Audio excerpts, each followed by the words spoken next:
Glory to God. உங்க வீட்ல ஏதோ ஒரு சமாதான குறைவு இருக்கா? எல்லாருடைய வீடும் விருந்தாளிகளால நிரம்பி வழியுது.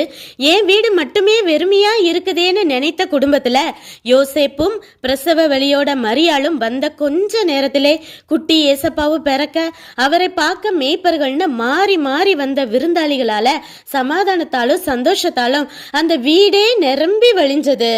இயேசு கிறிஸ்து கல்யாணத்துக்கு வந்தபோது குறைவுபட்ட திராட்சரச பாத்திரம் இப்போ ருசியுள்ள திராட்சரசத்தால நிரம்பி வழிஞ்சது. அநீதியான சம்பாத்தியத்தால கட்டப்பட்ட சகேயு வீடு இயேசு வந்தபோது ரட்சிப்பினால நிரம்பி வழிஞ்சது. யவீருவின் துக்க வீட்டுக்கு ஏசப்பா வந்தப்போ மரித்தவள் உயிரோட எழும்பி பிரமிப்பால் நிரம்பி வழிஞ்சது.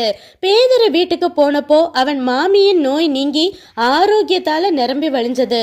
அப்போ ஏசப்பா நம்ம வீட்டுக்கு வந்துட்டா மட்டுமே போதும், எல்லா குறைவுகளும் நிறைவாகி நாம மற்றவங்களுக்கு ஆசீர்வாதமான பாத்திரமா மாறிடுவோம். கிறிஸ்துவின் பிறப்பை கொண்டாடும் இந்த நாளிலே கிறிஸ்து நம்ம வீட்டுக்கு முதலாவது வர அவர் வார்த்தைகளுக்கு செவி கொடுத்து கீழ்ப்படிவேன்னு இப்பவே ஒப்பு கொடுத்தாலே போதும். அப்புறம் என்ன, இந்த வருட கிறிஸ்துமஸ்ல இருந்து இயேசுவோட சேர்ந்து கேக் கட் பண்ண ரெடி ஆகிட்டீங்க, அப்படித்தானே? நன்றி.